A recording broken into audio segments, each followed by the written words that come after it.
On va regarder la vidéo du poteau Acemodé sur les génies derrière Scary Movie, donc les frères Wayans. Alors Acemodé, c'est un collègue youtubeur et un poteau, on s'entend très bien, qui a fait vraiment des très bonnes vidéos, surtout sur les films slash séries des années 2000, surtout films, aussi un peu 2010, mais c'est surtout les années 90-2000. Franchement, je vous conseille Les Secrets de Jackass, le Projet X, La vraie histoire de Scary Movie, le film Braqueur amateur, Le meilleur Pixar, enfin il y a trop de dingueries qu'il a fait, vraiment de très très bonnes vidéos. Je vous conseille vraiment sa chaîne. Donc on va regarder sa vidéo sur Scary Movie, donc Scary Movie, parodie de Scream qui elle-même est une satire des slashers des années 80, donc c'est vraiment Inception le bordel par Wes Craven, Scream hein, pas Scary Movie. Et donc on va voir ensemble ce qu'il a à en dire. Alors, moi j'ai déjà vu la vidéo, mais ça fait longtemps et de toute façon c'est toujours sympa, il y a toujours des trucs à dire. Allez, le duo d'Acemodé, les frères Wayans, Scary Movie, c'est parti.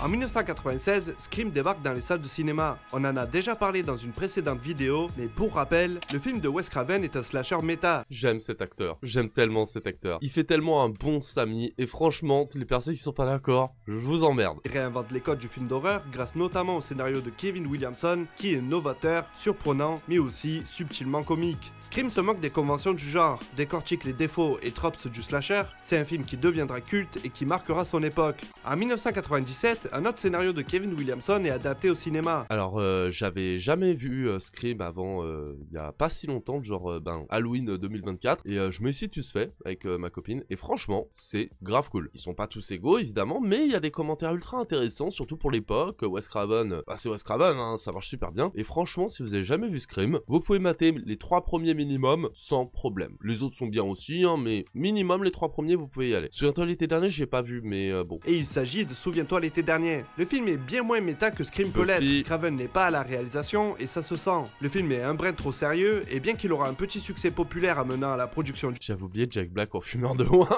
je l'avais oublié. d'une suite, quelque chose cloche dans Souviens-toi l'été dernier. Comme si avec Scream, le slasher était mort pour de bon et que la seule chose qui restait à faire était d'en rire. Bah oui, tu m'étonnes. En fait, un genre ultra codifié, si jamais tu le satires, tu peux difficilement y retourner premier degré, sauf si vraiment tu fais une masterclass. Mais là où des films un peu mid, moyens, sympathiques sans plus, comme Souviens-toi l'été dernier, en tout cas ce qu'ils ont dit, marchait très bien avant Scream, bah c'est plus possible depuis Scream, parce qu'on a décortiqué les ficelles. Vous là-bas, vous voulez quoi?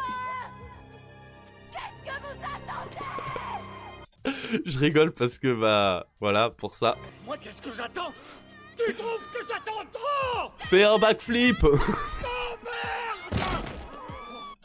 Cette scène ne me fera jamais pas rire, elle est beaucoup trop drôle, c'est beaucoup trop drôle, j'adore. Vous l'avez deviné, on va parler aujourd'hui de Scary Movie. Scary Movie est une parodie d'entre autres la trilogie Scream, Souviens-toi l'été dernier, Sixième Sens et Usual Suspect. Et ça sans parler de toutes les refs disséminées à droite à gauche, bien évidemment. On y suit Cindy Campbell qui est la cible d'un tueur masqué qui fait ravage dans sa ville. Elle et ses amis, Bobby, Brenda, Buffy, Greg, Ray et enfin l'hilarant, l'exceptionnel Shorty. Shorty, meilleur personnage du film, même si l'actrice principale est géniale. D'ailleurs, faut vraiment que je vois Smile. J'ai jamais vu. Je sais, désolé Ace. Désolé, j'ai pas vu Smile. Pas encore. Mais Shorty, donc Marlon Wayans, pardon. Shorty, même enfant, je l'adorais. Et dans, je sais plus comment il s'appelle le film là, sur la parodie qu'ils ont fait sur les Old Movie. Oh là là, je l'adore aussi dedans. Qu'est-ce que tu vas faire? Oh là là, cet homme. Passe à la télé? Oh, Ils partagent un terrible secret. En effet, lors d'une soirée arrosée, ils ont percuté un pêcheur et pour éviter la prison, ils se sont débarrassés du corps. S'ensuit alors de multiples meurtres propices à de l'humour noir, potache ou absurde.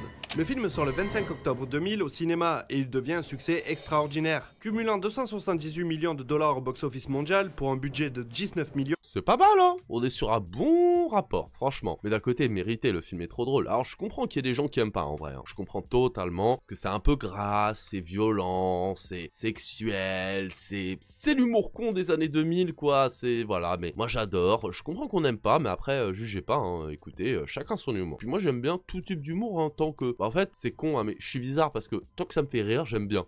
C'est fou, hein. Scary Movie est une réussite critique et publique. Le film gagne très vite une réputation solide et sera à nouveau un hit une fois sa sortie en DVD. Le genre parodique devient alors une nouvelle fois populaire et Scary Movie s'inscrit très vite comme étant un long métrage dans la pure lignée des Hot Shots, Y a-t-il un flic et autres Police Academy. Une suite est instantanément mise en chantier par les frères Weinstein, alors producteurs de la franchise. Yes, ce genre d'arrière-plan cela, hein. Ce qui n'était pas prévu à l'origine par les génies qui se cachent derrière cette comédie culte des années 2000, j'ai nommé les frères Wayans. Né dans une famille de 10 enfants et originaire de New York, Keenen Ivory Wayans se fait connaître dès le début des années 80, notamment grâce à une apparition dans le talk show de Johnny Carson, l'un des plus populaires à cette époque. Jeune stand-upper marchant sur les traces d'artistes tels que Richard Pryor, Keenen déborde de talent et Ouais, désolé, je m'ambiance, mais j'adore la musique. gravit les échelons très vite. En 1987, il s'allie à Robert Townsend pour écrire un film sur leurs problèmes dans l'industrie cinématographique. Les deux artistes en ont marre d'être cantonnés à des auditions pour des rôles d'esclaves, de pimp ou de basketteur. Et c'est horrible, hein, parce qu'on est en 87 et on a toujours les mêmes problèmes en France aujourd'hui, en fait. Hein. Même dans les années 2000, hein, je veux dire, des Jamel Debbouze, des Omar Sy, Eric Ramsey, tout ça, qui disaient, on me propose que des rôles de dealer, de braqueur, de trucs comme ça, quoi. Il faut vraiment qu'ils soient au top du top de leur popularité, ou que des gens comme Alain Chabat, comme Michel Gondry, etc. leur proposent d'autres trucs, ou Quentin Dupieux. Mais c'est triste. Ils écriront ensemble l'hilarant Hollywood Shuffle. Salut, bonjour, je m'appelle Robert Taylor. Je suis un acteur noir. Et j'ai appris à jouer des rôles d'esclaves. Aujourd'hui, vous aussi, vous pouvez apprendre en vous inscrivant dans le premier cours d'art dramatique pour noirs. Faut que je le regarde, ce film, il a l'air trop bien, mais c'est le genre de truc, à chaque fois je me dis faut que je le regarde et j'oublie. Ace, envoie-moi un MP, STP, si tu regardes ce live ou cette rediff, envoie-moi un MP avec tous les films de ce genre ou que faut que je regarde absolument, je me fais une liste et je les mate. Vous y comblerez toutes vos lacunes. Tenez, le cours d'argot noir, premier niveau. Sale putain de connard! Enfoiré de merde, fils de pute! Oui, c'est ça, c'est... Wesh, yo, vas-y, la street, cité, wesh. Non mais c'est trop drôle, c'est des génies. Robert Townsend finance et réalise lui-même ce premier film à 100 000 $ avec des cartes de crédit. Il rapportera près de 5 millions à sa sortie. Le gars a financé un film avec des cartes de crédit. America! Fucker! Oh là là, c'est tellement les États-Unis, ce pays de Golemont. Un véritable petit succès critique. Mais en même temps, pays de Golemont, mais c'est pas en France qu'ils auraient pu faire ça, les gars, tu vois. En fait, ça qui est compliqué avec les États-Unis, c'est qu'à la fois, c'est l'un des pays les plus dégénérés de l'humanité, mais en même temps, oui, effectivement, c'est l'un des pays où tu peux avoir ce genre d'opportunité que tu pourrais pas forcément avoir ailleurs. Après, est-ce que ce serait pas mieux un pays où, genre, l'équité, c'est vraiment équité, le social, c'est vraiment social, tout ça, comme ça, personne meurt de faim, ils sont pas obligés de faire ce genre de choses. Genre, un pays où t'es noir, tu peux jouer n'importe quel rôle, genre t'es noir, on t'emmerde pas parce que oh mon dieu, James Bond, hein, Norman. Et public, et si des réalisateurs comme Spike Lee ou Melvin Van Peebles étaient déjà présents dans l'industrie, Robert Townsend et Keenen Ivory Wayans enfoncent le clou avec un film important sur la représentation des Afro-Américains à Hollywood, mais surtout fait en totale indépendance, sans major ni grand producteur derrière. Et ça, c'est toujours le truc des minorités, hein, les gens, n'oubliez jamais, hein. Le système ne vous donnera jamais, ou très rarement, l'occasion de vous émanciper, de faire vos preuves, etc. C'est à vous, c'est à nous de faire en sorte de le faire nous-mêmes. Et c'est pour ça qu'Internet, ça a été un outil formidable pour toutes les minorités, qu'elles soient sociales, ethniques ou ce que tu veux, hein, ou sexuelles. Il n'y a pas de place pour nous. De même, ils ne vont pas nous donner une place. Ils vont peut-être donner une place pour un token. Mais sinon, globalement, c'est à nous de le faire, parce qu'ils vont pas nous attendre. L'intégrité et le côté subversif du film en font une œuvre unique qui dévoile déjà un style provocateur de la part de Keenen, qui gagne en réputation jusqu'à créer en 1990 le show In Living Color. Ah là là, j'aurais tellement aimé connaître ce show à l'époque, il y a tellement de choses à dire, mais Ace en parle très bien, il en a déjà parlé. Les frères Wayans, Jim Carrey, culte. Diffusé sur la Fox d'avril 90 à mai 94, In Living Color est devenu très vite populaire. C'était un show articulé autour de multiples sketchs à la manière du Saturday Night Live, mais bien plus orienté vers la culture afro-américaine. Le show a de multiples futures légendes à son casting, comme Jim Carrey ou Jamie Foxx, et révélera entre autres Jennifer Lopez. Keenen étant à l'origine de l'émission, il fait aussi venir plusieurs membres de sa famille dans les sketchs qu'il écrit, dont sa sœur Kim, mais aussi et surtout ses frères Sean, Marlon et Damon. Le show est drôle, bien produit et en avance sur son époque, mais c'est surtout son côté politique qui est marquant. Keenen ne s'interdisant aucun sketch et bousculant les codes avec un humour qui déconstruit les stéréotypes en tout genre. Contrairement au mythique SNL, In Living Color, dont la majorité du casting est d'origine afro-américaine, devient alors un exemple de représentation culturelle et un véritable tremplin pour toute une culture, dont la culture rap US. Et vous voyez les gens, là, il y a quasiment que des Renois, et pourtant ils ont un blanc, ce qui était pas forcément le cas dans le sens inverse à l'époque, tu vois. Ou alors il y en avait un. Mais d'un côté, bah et si jamais il y a que des noirs, c'est peut-être parce que les noirs peuvent pas aller autre part, tu vois. Genre j'ai rien contre le SNL, mais c'est vrai que c'était plutôt white, quoi. C'était le rêve de Manuel Valls, hein. Quelques white, quelques blancos. En effet, à la fin du show, on pouvait y voir des performances live d'artistes tels que Public Enemy, Eazy-E, Redman, Mary J. Blige, pour citer que les plus connus. Keenen fera même venir l'icône du gangsta rap Tupac Shakur dans un des sketchs, qui était d'ailleurs un ami proche de Marlon, les deux partageant l'affiche du magnifique Above the Rhyme. In Living Color, en résumé, c'est culte, surtout outre-Atlantique. Le show se permettant même de concurrencer la mi-temps du Super Bowl de 91, en cumulant plus de 22 millions de spectateurs pour cet épisode spécial, c'est définitivement un moment historique de la télévision américaine et une victoire incroyable pour Keenen. Et cet instant unique a changé à jamais l'événement sportif et télévisuel le plus important des États-Unis. Everybody watching the Super Bowl. D'ailleurs, Seb a fait une très bonne vidéo sur le Super Bowl. Il parle de ça, mais le problème en fait, c'est que, alors, respect à Seb, hein, c'est pas un clash, mais il a pas mentionné les frères Wayans, alors que c'est vraiment eux le truc de Living Color. Il parle du fait que grâce à cette émission, en fait, on est passé de mi-temps du Super Bowl un peu gaze à Michael Jackson, mais il dit que c'est Jim Carrey. Alors que non, c'est vraiment les frères Wayans. Grand respect à Jim Carrey, mais c'est pas lui l'investigateur, quoi. Our half hour. And it was so successful that the next year they hired Michael Jackson to be halftime in Super Bowl. Vous vous rendez compte de la dinguerie? Ils ont tellement niqué le game que le Super Bowl s'est senti obligé d'engager Michael Jackson pour la mi-temps, tellement il les avait ridiculisés. Si ça c'est pas de l'émancipation, je sais pas ce que c'est. Et ça aurait pu devenir bien plus populaire encore si la Fox n'avait pas commencé à censurer et rediffuser des épisodes sans l'autorisation de Keenen, ce qui causera le divorce entre le comédien et la chaîne. Toujours les producteurs, qui font en sorte de niquer leur poule aux œufs d'or. C'est incroyable à quel point il y a plein de producteurs, ils sont en mode j'ai une poule aux œufs d'or, je vais la décapiter parce que j'ai faim. C'est un délire comment ils voient pas long terme, ils voient que de court terme. Allez qu'on remette des épisodes, tout ça. Après des fois c'est pas de la faute des... Enfin c'est pas que de la faute des producteurs des fois, hein. C'est aussi le système médiatique capitaliste dans lequel on est qui pousse à toujours plus de rentabilité, toujours plus de résultats rapides parce que faut bien rassurer les actionnaires, etc. Mais c'est tout le système en fait qui va mal à ce niveau-là et qui fait que ce genre de show qui aurait pu devenir encore plus culte et vraiment se faire une base solide sur le long terme et du coup rapporter encore plus d'argent, se fait niquer. Mais force à eux d'avoir arrêté après ça, hein, parce que c'est quand même dur d'arrêter un show aussi culte par intégrité. Alors oui, tu te dis oui ils sont intègres, c'est bien, mais ça remplit le frigo quand même, hein, cette émission, donc c'est dur, surtout quand t'es noir et que tu te dis bon si j'arrête ça, peut-être que je vais avoir moins de rôles et que la suite elle va pas forcément bien se passer. Jim Carrey c'est Jim Carrey, tu vois, mais voilà, vous savez ce que je veux dire. Saison 5 qui avait alors perdu la majorité de son casting, dont toute la famille Wayans.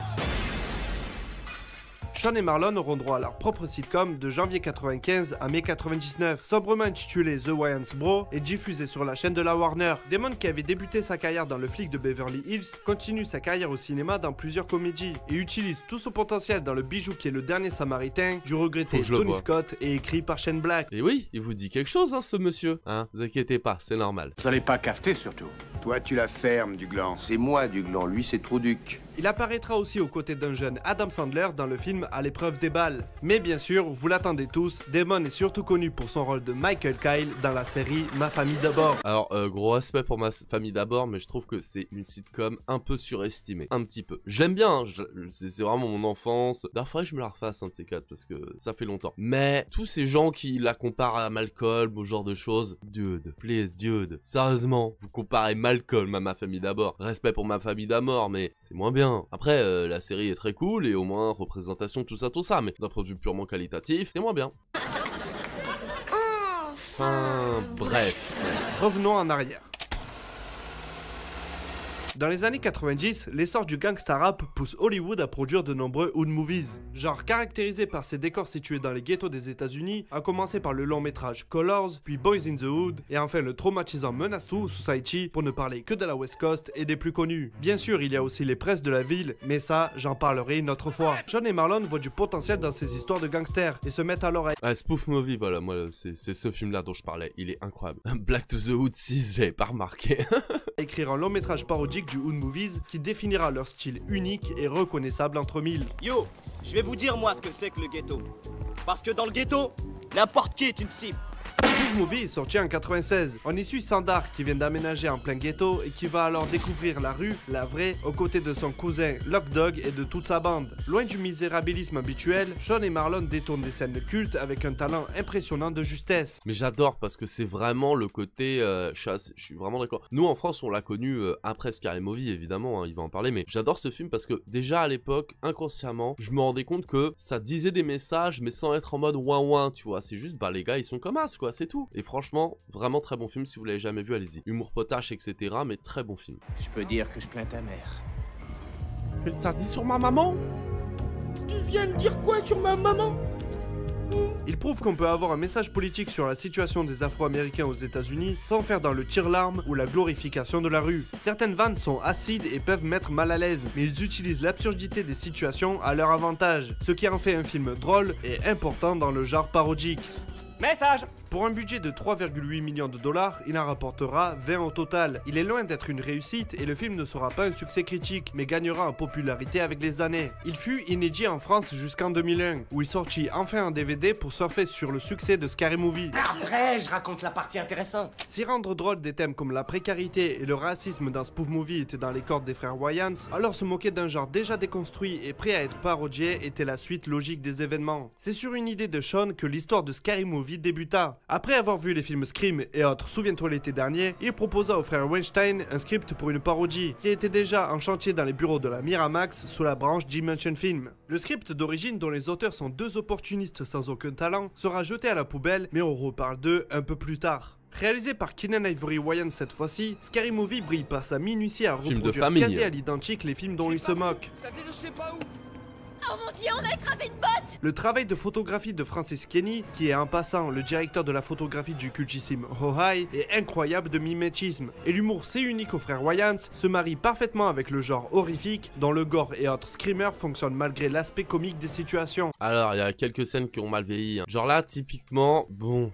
C'est de l'humour qui a très mal vieilli, mais bon allez on est en 2000, on va dire que c'était maladroit et tout, mais effectivement comme tout, déjà comme tout en règle générale et encore plus dans l'humour, il y a des choses qui vieillissent fatalement, tu vois, des choses qui à l'époque étaient drôles et normales aujourd'hui peuvent être problématiques, mais si vous arrivez à passer au-delà de ça, vraiment c'est trop cool Scary Movie, et comme il le dit en plus vraiment même d'un point de vue cinématographique, c'est pas plat quoi, c'est pas comme les Scary Movie à partir du 3 ou... Se marie parfaitement avec le genre horrifique, dont le gore et autres screamers fonctionnent malgré l'aspect comique des situations. Il y a une alchimie incroyable entre les acteurs et actrices qui font qu'on croit à leurs histoires, à leurs personnages et ce qui leur arrive. Anna Faris dans le rôle principal est parfaite. La jeune actrice qui est débutée à peine a un talent fou pour garder son sérieux et transmettre de réelles émotions lors des gags. Regina Hall est hilarante, elle est plus exubérante qu'Anna Faris et elle sublime de nombreuses scènes grâce à ses talents de comédienne et son surjeu total. Shannon Elizabeth, alors révélée par le teen movie American Pie, montre l'étendue de ses capacités dans la comédie, la scène de sa mort étant pour moi l'une des plus drôles du film. Je suis supposée m'enfuir. Je m'enfuis, je m'enfuis, je m'enfuis. Au secours! Et là je Non, me vais pétais prêter la jambe. qui me laissera sans défense.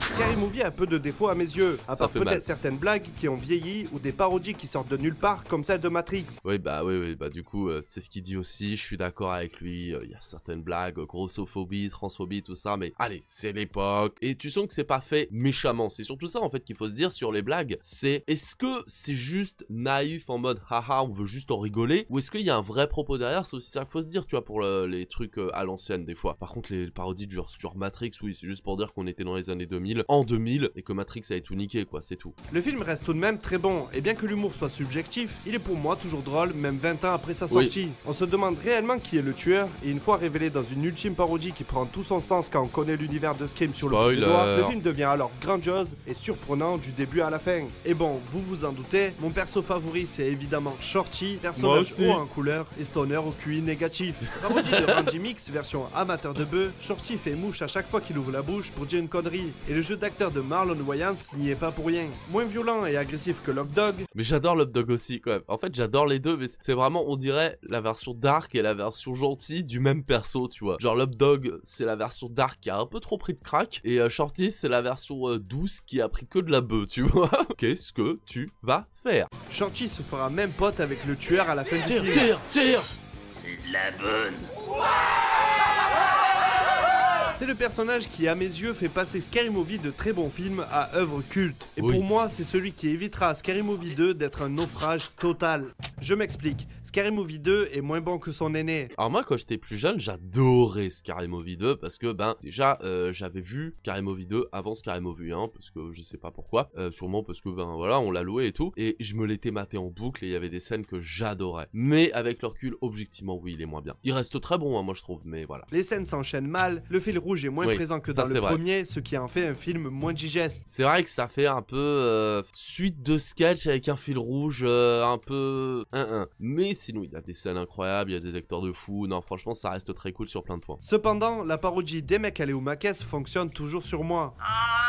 Tout comme les plus nombreuses scènes avec Shorty. Et j'aime même l'humour crado dont fait preuve certains gags, car c'est déjà quelque chose qu'on retrouve dans Spoof Movie. Malgré ça, je trouve que le reste du film tombe souvent à plat, surtout de nos jours, et les films parodiés sont de toute façon moins cultes que Scream. Ouais, les films parodiés sont moins cultes et en plus c'est moins pertinent quoi. Là où Scream et Souviens-toi l'été dernier, ça restait dans le genre horrifique tout ça. Ouais, mais avec Scary Movie 2, ça a commencé à être la porte ouverte de on fait de la parodie pour la parodie. Ça passait encore parce que c'était les frères Wayans qui le faisaient avec une certaine intelligence et une certaine maîtrise, mais ouais, la parodie de $1 Million Baby ou de la pub Nike, bon, qu'est-ce que ça vient foutre là quoi. Mais bon, il y a Shorty. Oui, mais tu sais, j'ai appris un truc super important à la fac.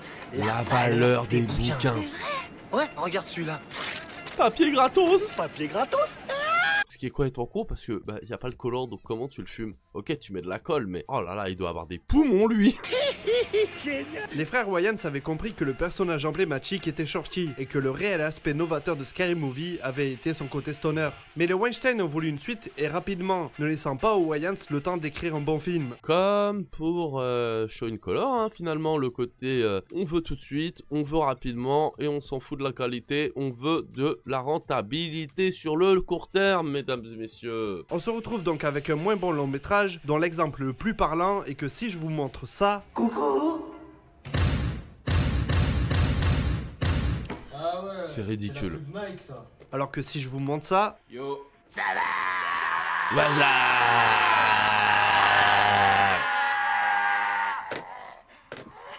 Mais bon, le deuxième film se mate bien quand même, surtout si Oui. on est un stoner, et de toute façon, il reste toujours plus drôle que cette grosse merde de Scary Scream Movie. Ouais, Oui. on va même pas en parler de celui-là.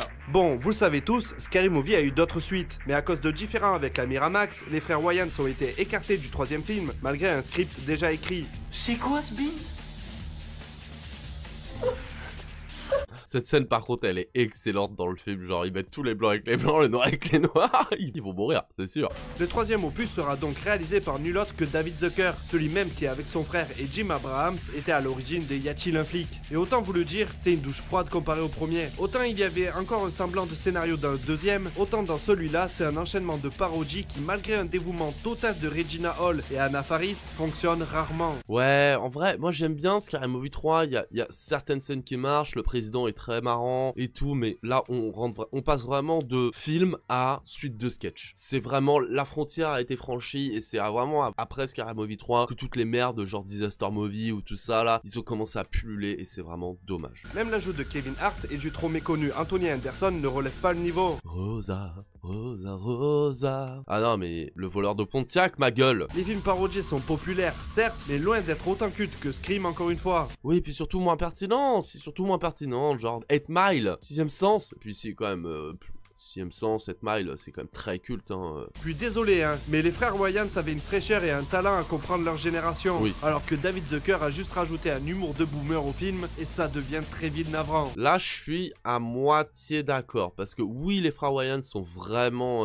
bien capté leur génération, c'est frais, c'est machin. Par contre, Scary Movie 3, c'est pas si boomer, un petit peu boomer quand même, mais ça se regarde, ça reste drôle, mais c'est juste moins percutant et juste déjà vu en fait. C'est ça le gros problème, c'est que c'est déjà vu. Et le 4, j'en parle même pas, il est nul. J'ai même pas envie de parler du 4 ou du 5 malgré une scène avec Oui. le regretté Mac Miller. Les frères Wayans se sont fait voler leur travail et leur réputation car bien qu'étant absent du casting, la licence restera affiliée à leur nom pendant de nombreuses années. D'ailleurs là il y a un nouveau Scary Movie qui a sorti avec les frères Wayans hein, je crois. J'espère qu'il sera bien, j'espère qu'ils vont nous sortir un banger, mais j'ai un peu peur je vous avoue. Sans parler des trouzaines de films parodiques C'est de la réalisés par merde. le duo Friedberg et Seltzer, alias les deux pires tâcherons de la comédie, qui Yes. vendront leur merde à base de parler scénaristes de Scary Movie alors que leur script n'a même pas été utilisé dans le premier film. Ah là là, le marketing, hein, toujours et encore, ça fait plaisir. Définitivement, c'est une histoire bien triste, qui cela dit n'empêchera pas les frères Wayans de réaliser deux autres succès des années 2000, l'hilarant Fausse Blonde Infiltrée et le très familial Little Man. Scary Movie reste malgré tout une œuvre majeure des années 2000, et bien qu'étant un film parodique, son côté politique apporté par ses auteurs en font une satire sociale pertinente sur le genre horrifique. Et c'est ça aussi qui différencie Scary Movie 1 et 2 du 3 et du 4, parce que j'ai pas vu le 5, c'est le côté, c'est pas que de la blague pour de la blague, il y a aussi des messages, ça dit quelque chose, là où le 3 et le 4 c'est juste LOL, tu vois, c'est dommage. C'est un film qui tient toujours la route 20 ans après, Oui. qui a gagné honnêtement son statut de culte, là où ses suites étaient inoffensives, donc oubliables. Je ça. l'aime. Me regarde pas comme ça. On peut rester amis. Et je suis sûr que tout comme pour le Airplanes des As, vous avez tous au moins repensé à une vanne de Scary Movie en revisionnant un classique comme Scream. En visionnant Scream, des fois je rigolais, parce que j'avais vu Scary Movie avant Scream, et du coup des fois je rigolais devant Scream, pas parce que c'était drôle, mais parce que je pensais à Scary Movie, donc total. Je pense sincèrement que les frères Wayans ne méritent pas leur mauvaise réputation due aux échecs que sont les suites de Scary Movie. Mais au contraire, à l'instar de leurs aînés Zucker et Abraham Zucker, ils doivent être enfin considérés comme étant ceux qu'ils sont réellement, des génies de la parodie. C'était Ace Modé, à la prochaine.